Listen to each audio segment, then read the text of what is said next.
வணக்கம், welcome to MST creations. இப்போ நம்ம பார்க்குற இந்த கோயில் வந்து ஞாயிறு அப்படிங்கிற ஊரில் இருக்கிற ஞாயிறு புஷ்பரதேஸ்வரர் டெம்பிள்ங்க. இந்த கோவிலுக்கு தம்பதிகள் ஒற்றுமை ஏற்பட, கண் பல் நோய்கள் நீங்கவும் இங்கே வராங்க. இது வந்து திருவள்ளூர் மாவட்டம், சென்னையில் ரெட் ஹில்ஸ்லேருந்து ஒரு 15 கிலோமீட்டர்ஸ் உள்ளே போக வேண்டி இருக்குங்க.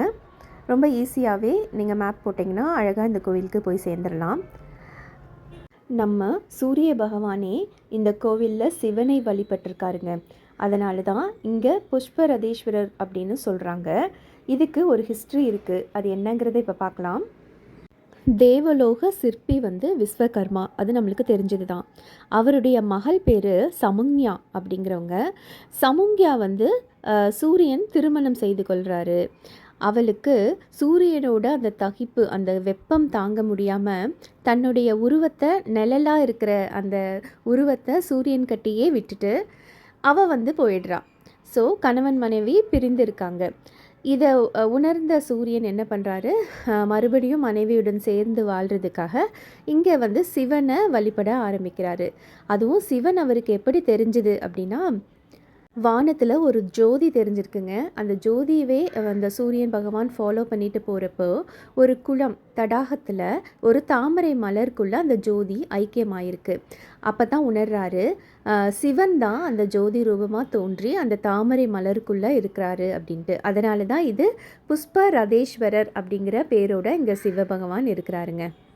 சூரியன் சிவனை வணங்கி தன்னுடைய மனைவியை சேர்ந்ததுனால இந்த கோயிலில் வந்து மூலஸ்தானத்தில் சூரிய பகவான் எப்பொழுதும் சிவனை தரிசிக்கிற மாதிரி பக்கத்துலேயே இருக்காருங்க. பார்த்தவாறு, அதாவது சிவனை பார்த்தபடியே அமர்ந்திருக்காரு. ஓகேங்களா?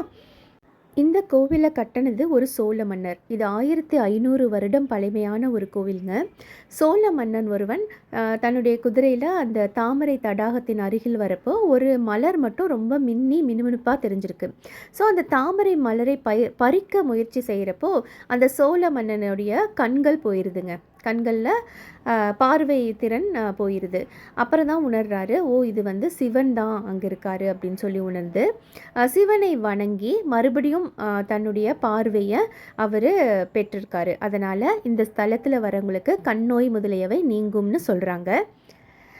சாமிக்கு அவர் என்ன பண்ணுறாரு, ஒரு கோவிலை எழுப்பி அங்கே புஷ்பத்தில் இருக்கிற அந்த லிங்கத்தை வந்து எடுத்து பிரதிஷ்டை பண்ணி வழிபட ஆரம்பிக்கிறாங்க. இது ஒரு கதை. இங்கே மூலவரை வந்து புஷ்பரதேஸ்வரர்னும் உற்சவரை வந்து சோமஸ்கந்தர் அப்படின்னும் சொல்கிறாங்க. அம்பாள் வந்து ஸ்வர்ணாம்பிகை, பால சுகாம்பிகை அப்படின்னு சொல்கிறாங்க. இந்த கோவிலுடைய தல விருட்சம் என்னன்னு பார்த்தீங்கன்னா நாகலிங்க மரம். கோவில் தீர்த்தம் வந்து சந்திர புஷ்கரணி சிம்ம தீர்த்தம் அப்படின்னு சொல்கிறாங்க. ஞாயிறு வந்து சூரியன் நம்மளுக்கு தெரியும்.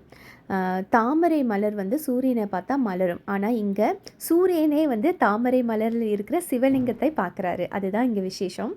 அதனால தான் கோவில் மூலஸ்தானத்தில் சூரியன் வந்து சிவனை பார்த்தவாறே இருக்கார்.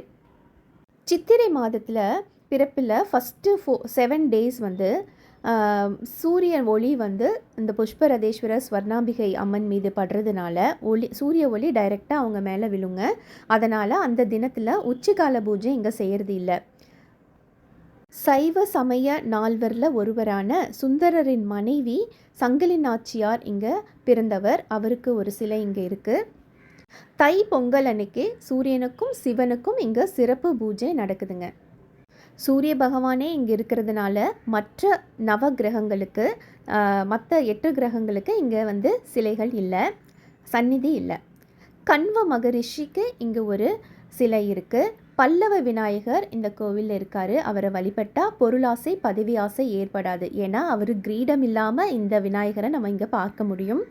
எதனாலனா அவர் தன்னுடைய அப்பாவிற்கு மரியாதை செலுத்துகிறாராம். அதனால் அவர் இங்கே கிரீடம் வச்சுக்கலையாம் விநாயகர்.